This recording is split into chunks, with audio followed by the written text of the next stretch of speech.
तो चलिए बहुत बहुत स्वागत है एक बार जोरदार तरीके से फिर से एक बेहतर और नए सेशन को लेकर के। आज बात होगी ICG-AC की, Indian coast guard assistant commandant. I think इस देश में बहुत कम अवेयरनेस है इस एंट्री को लेकर के, बट अपने आप में एक बेहतरीन अपॉर्चुनिटी अगर आप ऑप्ट करना चाहें ग्रेजुएशन के बाद। ग्रेजुएशन में आप सिंपल बीटेक हो या सिंपल ग्रेजुएट हैं, तब भी आपके लिए अपॉर्चुनिटी होती है ICG-AC के अंतर्गत। साल में 2 बार एग्जाम होते हैं, एक आपका मंथ मार्च में और दूसरा आपका मंथ सितंबर में। जैसे अभी तक आपने 10+2 लेवल पे इंडियन कोस्ट गार्ड GD और DB का नाम सुना था, ग्राउंड ड्यूटी और डोमेस्टिक ब्रांच, उसी तरीके ग्रेजुएशन लेवल पे Indian coast guard assistant commandant की अपॉर्चुनिटी होती है, जहाँ आप एक सिंपल रिटन एग्जामिनेशन से गुजरते हैं और फिर उसके बाद आपको मौका मिलता है SSB के ही पैटर्न पे बेस्ड PSB और FSB के फॉर्मेट को पेश करने का। PSB मतलब प्रीलिम सिलेक्शन बोर्ड आपका होता है, जिसके अंतर्गत आपके रीजनिंग टेस्ट हैं OIR और साथ ही साथ आपका PPDT है, और फिर उसके 1 महीने बाद एग्जैक्ट FSB होता है अगर आप PSB पार्ट को क्लियर कर लेते हैं तो, जो कि पूरी तरह से जो है साइकोलॉजी इंटरव्यू और GTO के बेसिक्स पे बेस्ड होता है, SSB इंटरव्यू के ही पैटर्न पे। आज इन्हीं सारे एक्सपीरियंसेस को और कैसी जर्नी ICG-AC की शुरू हुई का आम बच्चे से आम सी कहानी मैं आपके सामने ला रहा हूँ। रिटन एग्जाम फॉर्म फिल करने से लेके उसको रिटन तक क्लियर करने तक का, और ऑब्वियसली अब आगे की जर्नी उनकी शुरू हो चुकी है, जहाँ उन्हें फिर से अथाह मेहनत की जरूरत होगी, हार्डवर्क की जरूरत होगी, तब जाकर उस स्टेज में उनको सफलता मिलेगी। और इस कड़ी में आज हमारे साथ जुड़े हैं दिवाकर। तो दिवाकर बहुत बहुत स्वागत है आपका बच्चा। Thank you sir. तो बेसिकली आगरा से हैं आप? Yes sir. तो कोर आगरा सिटी से हैं कि? नो सर, आगरा से कोर प्योर आगरा से नहीं, आगरा के पास में 64 किलोमीटर डिस्टेंस है। फिरोजाबाद डिस्ट्रिक्ट है, which is famous for the bangles, which is famous for bangles and glass work. So that is my native district. Okay. And in that district, the Shekhawat is the tehsil. And I belong properly from Shekhawat. आप from Shekhawat, हाँ, वो तो line से हो ही जाता है। टुंडला है, yes sir, शेखवाबाद है, yes sir, मुरादाबाद है, वो पूरा लाइन से फिर अलीगढ़ जुड़ते हुए। एक्चुअली शेखावत प्रॉपर अगर बोले तो वो लोग रिकॉल क्लिक नहीं कर पाते हैं कि एक्चुअली कहाँ पे है शेखावत। नहीं, हम लोग को याद हो जाता है क्योंकि इलाहाबाद से जब दिल्ली जाना होता है, यस सर, यूपी स्टेशन से गुजरना ही है। यूपी के लोग थोड़ा जान लेते हैं, पर बाहर के लोग जैसे एक्चुअली मैं दिल्ली में रहता हूँ, वेब प्रिपेयर कर रहा हूँ दिल्ली में रह के, तो वहाँ के लोग नहीं तुरंत क्लिक कर पाते हैं शेखावत के कहाँ पे लाई करता है, किस यूपी के किस एरिया में है। तो इस तरह से बीटेक की जर्नी शुरू हुई आपकी। बीटेक कब कंप्लीट हुआ आपका? बीटेक सर 2018 में कंप्लीट हुआ। 2018 में कंप्लीट हुआ, लंबा समय।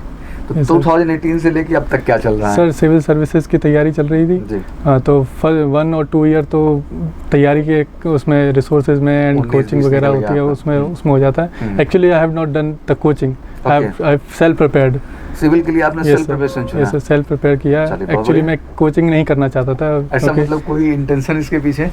नहीं सर, इंटेंशन सर ऐसा था कि कॉलेज में वैसे भी काफ़ी सारा पैसे खर्च हो गए थे, इसलिए करनी थी थोड़ी सी। इसलिए सर मैंने सोचा कि अगर टेक्निकल अगर आप करें जाएंगे टेक्निकल के लिए तो आपको कोचिंग की हेल्प लगेगी, क्योंकि जैसे ES वगैरह के एग्ज़ाम होते हैं तो UPSC जो इंजीनियरिंग सर्विसेज के कराती है, तो उसमें आपको थोड़ा टेक्निकल होना ज़्यादा जरूरी है। कॉन्सेप्चुअल चीज़ें हैं तो वो आप खुद से डेवलप करना थोड़ा मुश्किल होता है। तो इस बार एग्जाम में बैठे कि नहीं बैठे? यस सर, बैठे। क्या हुआ? 3 अटेम्प्ट दिए सर मैंने। 3 अटेम्प्ट्स में क्या हुआ? सर एक बार मेंस लिखा हुआ था जी, और उसके बाद फिर प्री निकला CSET की वजह से। तो ठीक है, इससे अभी फिर से 28 को एग्जाम है, तो पर फोकस है इस बार पूरी तरह से। फोकस सर थोड़ा डेविएट हो गया था कि ICG के इसके एग्जाम इसके तो आपके रूटीन का पार्ट है। मुझे लगता है कि इतना बड़ा सिलेबस तो इसका नहीं था। अगर हम नहीं सर, PSB और ये इंटरव्यू इसके जब से रिजल्ट आया 2 जून को आया था, 2 मई को जब रिजल्ट आया इसका, तो मैं फिर उसके बाद से चीज़ें थोड़ा ब्रेक हो गई।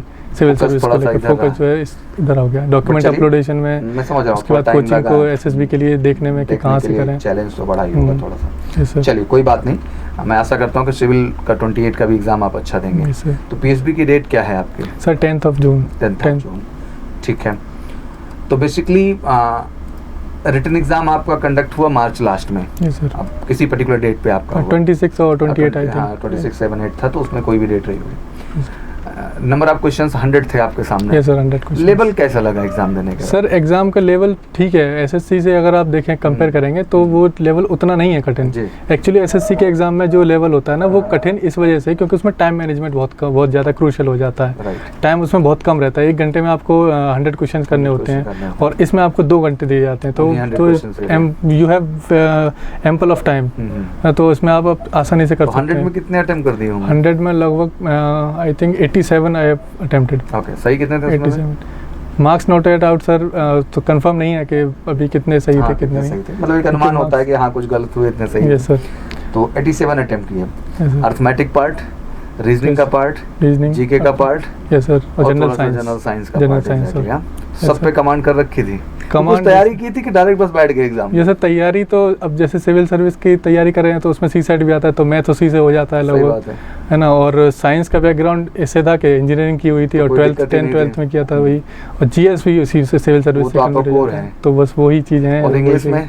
इंग्लिश, यस सर, इंग्लिश में ऐसा लगा था कि ग्रामर पार्ट जो है वो सर थोड़ा सा मेहनत करने की जरूरत पड़ी थी, तो कॉम्प्रिहेंशन एक्चुअली में। तो कैसे आईसीजीएसई के विषय में कैसे पता चला? एक सिविल चल रहा था, सडनली इसका फॉर्म भरना? सर एक्चुअली क्या है कि मैं जहाँ पे नेटिव प्लेस है वहाँ पे रहता हूँ। जो लॉकडाउन में जब मैं घर पे गया था वापस, तो वहाँ पे मेरी एक फ्रेंड है, उनसे उनका भाई है, वो नेवी में लेफ्टिनेंट है, वो एनडीए के थ्रू गए थे, ठीक है। तो उनका जो फैमिली बैकग्राउंड है वो जो है उनका डिफेंस बैकग्राउंड है, और एक्चुअली मेरा कोई डिफेंस बैकग्राउंड नहीं रहा है, तो उनके घर में फैमिली में ये है, तो उनकी वजह से पूरा गाँव उनका डिफेंस की तैयारी करने लगा है। एक मोटिवेशन मिल जाता है। हाँ, एक मोटिवेशन हो जाता है, और वो बहुत ही कम एज पर। वैसे भी वेस्टर्न यूपी में कहाँ है उनका गाँव? वो मेवली के हैं, मेवली के। वेस्टर्न यूपी में एक अलग लेवल का पैशन भी है फौज को लेकर के। हाँ ये सर, फौज को है, लेकिन वो ऑफिसर लेवल पे नहीं सोच पाते हैं उस टाइम। थोड़ा ज्यादा आर्मी ने भी अनलेस आपके कोई फैमिली में कोई सोल्जर हो या फिर ना हो, तो उनने देखा होता है, सोल्जर ने देखा होता है कि officer, how do officer look like, तो वो उस चीज को बताते हैं कि बच्चों को हम ऑफिसर के बनाए, सिपाही नहीं बनाएंगे, हम ऑफिसर बनाएंगे। तो ऐसे उनकी फैमिली में था, उनके थ्रू मुझे पता चला। सीएपीएफ के बारे में भी उन्हीं ने मुझे बताया था, सेंट्रल आर्म पुलिस फोर्स, तो मैंने उसका दिया था, तो मैंने फिजिकल इस बार रह गया था मेरा। अच्छा है सर, फिजिकल नहीं हुआ था। इतना टफ तो नहीं था उसका सर, वो एक्चुअली सिविल सर्विस के साथ साथ ना मैनेज कर पाना थोड़ा टफ रहा। हो जाता है। इस बार आप सीपीएफ के लिए एलिजिबल हैं कि नहीं? यस सर, एलिजिबल हैं। तो कब है एग्जाम? 6 अगस्त को? ये है सर 6 अगस्त को, 6 अगस्त को है। चलिए, ये भी आपको अपीयर होना है। यस सर, ये भी बड़ा बढ़िया अपॉर्चुनिटी है। मतलब आप जैसे ही सिंसियर बच्चे जाते हैं, मैं एक बड़ी अच्छी बात इस मंच से कहना चाहता हूँ। अगर हम सीपीएफ की स्पेशली बात करते हैं, इंडियन कोस्ट गार्ड एसी की जो बात करते हैं, इनमें थोड़ा सा एटीट्यूड आर्म फोर्सेस वालों से अलग कैंडिडेट्स का होता है। ये थोड़े से एडमिनिस्ट्रेटिव और बैलेंसिंग नेचर के ज्यादा हो जाते हैं, क्योंकि ज्यादातर एडमिनिस्ट्रेटिव रिस्पांसिबिलिटीज आती है ना, क्योंकि सिविल वर्क में कर ही रहे हैं आप। जब सेंट्रल गवर्नमेंट के अधिकार में आ गए, होम मिनिस्ट्री के अधिकार में आ गए, तो लाजमी सी बात है कि आपको सिविलियन से इंटरेक्शन थोड़ा रहता है इन लोगों का। सिविलियन से ही इंटरेक्शन है इनका, ज्यादातर इंटरेक्शन है, क्योंकि उन्हीं को हैंडल करना पड़ता है, चाहे लोकल सिविलियंस हो, क्योंकि जो बाहर का आएगा तब तो फिर आर्मी नेवी एयरफोर्स आ जाएगी उसमें। तो इनका जो इंटरेक्शन है वो लोकल से है, सिविलियन से, तो ये चीज है। तो इसके लिए जो माइंड सेट चाहिए, थोड़ा सा फौज से हट के तो चाहिए होता है, जहाँ थोड़ा बैलेंसिंग हो, एडमिनिस्ट्रेटिव हो, तो आपका पर्सनालिटी बड़ा मैच करता है। हाँ बिल्कुल, वो असिस्टेंट कमांडेंट वाली पर्सनालिटी दिखाई देती है। It's a very good thing, because you are mature enough, sensible enough, और ये सब चीजें बहुत प्रभाव डालती हैं when you participate for the interview round, you know. और ये इंटरव्यू केवल आईसीजी एसी की ही मैं बात नहीं कर रहा हूँ, even you going to participate for the PI round in the CPF. 150 number है भैया, मैटर करता है वो, आपका वहाँ स्कोर आपका डिसाइड करता है सिलेक्शन ओवरऑल, यू नो। तो बड़ा मैटर करता है। उस इंटरव्यू में आपकी पर्सनालिटी ही वो देखते हैं कि एडमिनिस्ट्रेटिव सेंस में चीजों को बैलेंस करने लायक है कि नहीं है। एक तरीके से सिविल सर्विस का ही लेवल समझो। हाँ ये सर, तो वो सिविल, और आप इनके जो कोर डायरेक्टर या मेन अधिकारी भी होते हैं, सब सिविल सर्विसेज से ही तो आते हैं लाइन से। यस सर, ये इधर के नहीं बनाए जाते हैं। नहीं सर, सिविल आईपीएस जो है वो लीड करता है, ऑफिसर से बनते हैं। तो चलिए, अच्छा है, डायरेक्टली इनडायरेक्टली चीजें कनेक्टेड है। अभी जर्नी शुरू हुई आपकी, और आपने पीएसबी एफएसबी को समझा होगा काफी हद तक क्या है। पहली बार ही हुआ था, तो मैंने इसके बारे में थोड़ा रिसर्च किया। मुझे तो पहले ये भी नहीं पता था सीसीबीटी और पीपीडीटी में डिफरेंस क्या होता है क्या है। जी जी। तो उन्हीं, मेरी जो फ्रेंड है शिवानी यादव नाम है उनका, तो उन्होंने ही बताया था, क्योंकि उनने पहले ही कोचिंग जो है अपने भाई के लिए रिसर्च वगैरह करी थी, तो ये कोचिंग उन्हीं ने मुझे सर्च करके दी थी। तो ऐसे ही उनके थ्रू जानने को मिला कि सीसीबीटी और ये चीज़ें क्या होती हैं। तो पर ऊपर से आइडिया था, पर एक्चुअली में मुझे ये नहीं पता था कि पीपीडीटी में ब्लर इमेज होती है। मुझे ऐसा लगा था कि चीज़ें जो है वो क्लियर एचडी में फ़ोटो होगी, उसमें सिर्फ फ़ोटो को डिस्क्राइब करना है कि फ़ोटो में एक्चुअली वो क्या कह रहा है। तो this is not actually how it works. तो उसके पीछे आपको आपकी मेंटलिटी, आपकी जो पॉजिटिविटी और आपकी जो पीछे की स्टोरी है, वो चीज़ psychology actually negative generally image में भी कितना पॉजिटिव थॉट प्रोसेस है। एक्चुअली जो पूरा का पूरा सिलेक्शन सिस्टम फौज के अंदर है, इवन कोई भी administrative responsibility, even civil services ही क्यों ना हो, वो एक्सट्रीम स्ट्रेस्ड और नेगेटिव सिचुएशन में आपका आउटलुक कैसा होता है, यही तो उन्हें देखना होता है। बिल्कुल। एंड ज्यादातर जो कैंडिडेट्स की प्रॉब्लम होती है यही होती है कि नॉर्मल सिचुएशन में भी वो नेगेटिव एटीट्यूड रखते हैं, यू नो, उनमें पॉजिटिव वाइब्स हैं ही नहीं। वैसे उनकी अपब्रिंगिंग है या वैसा उनका थॉट प्रोसेस है, और उसको एकाएक बदलना बड़ा चैलेंजिंग होता है, क्योंकि आप जैसे माइंडसेट के होंगे आप वैसे ही होंगे ना।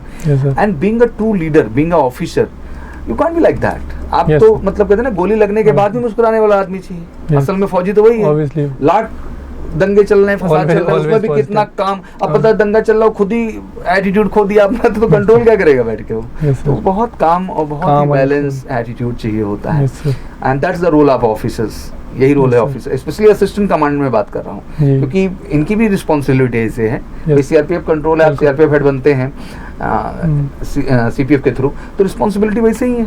आप आईसीजीएससी के थ्रू जाने कम चैलेंजेस हैं, डेली बेसिस पे चैलेंजेस हैं, तो आपको काम हो के उन चीज़ों को बैलेंस करना है। बैलेंस तो आपने सही कहा कि पीपीडीटी के दौरान जो हेजी पिक्चर, उसमें पॉजिटिव एस्पेक्ट ही आपसे एक्सपेक्ट किए जाते हैं। ओआईआर का टेस्ट, मतलब जो आपका रीजनिंग का टेस्ट है, यस सर, ये टेस्ट आपको लगता है आप सक्षम है, अच्छा परफॉर्म करेंगे इसमें? जो सीसीबीटी आपका जो है, हाँ सर, उसमें अभी मैं यहाँ पे मैंने जो स्कोर कर रहा हूँ ऊपर क्लासेस में, तो उसमें डिसेंट स्कोर आ रहा है, मतलब क्वालिफाइंग स्कोर आ रहा है, क्योंकि ये एक्चुअली क्वालिफाइंग ही है। तो कितना आप अटेम्प्ट कर ले रहे हैं 80 में?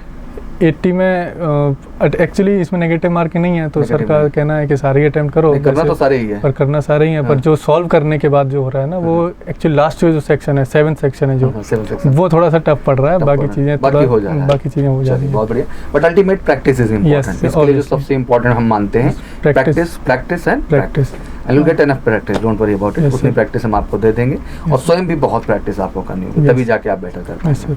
इसके बाद फिर आपकी एफएसबी की जर्नी होगी, and that is also a very interesting journey. तो माइंडसेट और तैयारी तो ऐसा ही रखना है कि दोनों में ही अच्छे हों। हम पीएसबी के लिए भी जाएं तो कभी कोई कैंडिडेट हम पीएसबी ही पढ़ के जाएंगे, ऐसा नहीं होना चाहिए।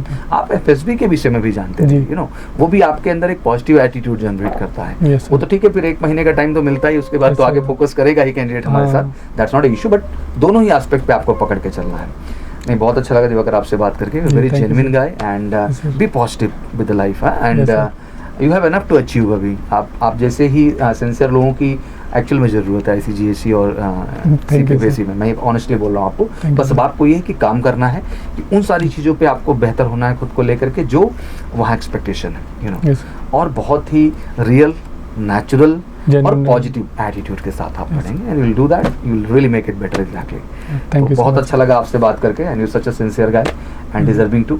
हम पूरी मेहनत करेंगे आपके साथ, आप भी मेहनत करिए। Thank you. और आईसीजीएससी को हम चाहते हैं कि ज़्यादा से ज़्यादा लोग सीपीएफएसी को लेकर अवेयर हों देश में, मतलब बड़ी अपॉर्चुनिटी। आप जॉब की बात करो तो what a royalty, even armed forces में आप लेफ्टिनेंट के पद पे स्टार्ट करते हैं, but once you start with the ICGSC and CPFAC, then you start as a lieutenant colonel के रैंक पे आप स्टार्ट करते हैं, you know, the royal personalities. 8 commando चलते हैं साथ में, इतनी बड़ी सिक्योरिटी के साथ शायद ही कोई चलता हो जितने से एसी वगैरह चलते हैं, और एक रॉयल लाइफ उनको गवर्नमेंट देती है पूरा का पूरा। ट्रेनिंग इनकी आईएनए में ही होती है, तो एग्जैक्टली, तो ये काफी मोटिवेट करता है कि जहाँ से वो पूरे उन्हीं के कल्चर से आप आते हैं, नथिंग डिफरेंस। एग्जैक्टली, और सेम ट्रेनिंग बैच में आप जाते हैं, सेम तरीके से ट्रेंड होते हैं, और फिर रिस्पॉन्सिबिलिटीज को टेक ओवर करते हैं। चलिए, मेरी तरफ से बहुत बहुत शुभकामनाएं। Thank you. ऐसे ही कुछ सेशन इंटरेस्टिंग आपके सामने हम लाते रहेंगे, और उद्देश्य सिंपल है कि आप अगर एक प्रयास शुरू करें, तो मुझे लगता है कि फौज के अंदर बहुत सारी अपॉर्चुनिटीज जिनके विषय में लोग अवेयर नहीं है। तो मेरा हमेशा कोशिश यही रहता है कि अगर आपने इतनी अच्छी एजुकेशन ली है, फॉर एग्जांपल मैं बीटेक स्टूडेंट्स की बात करना चाहूँगा, आपने इतनी अच्छी एजुकेशन ली हुई है, तो मुझे लगता है कि उसका फ़ायदा तो कुछ उठना चाहिए, और गवर्नमेंट डिपार्टमेंट आपका बेसब्री से इंतजार कर रहा है, और स्पेशली आर्म फोर्सेस, तो मुझे लगता है आपको उसके लिए ट्राई जरूर करना चाहिए। तो wish you all good luck, thank you so much, जय हिंद, जय भारत।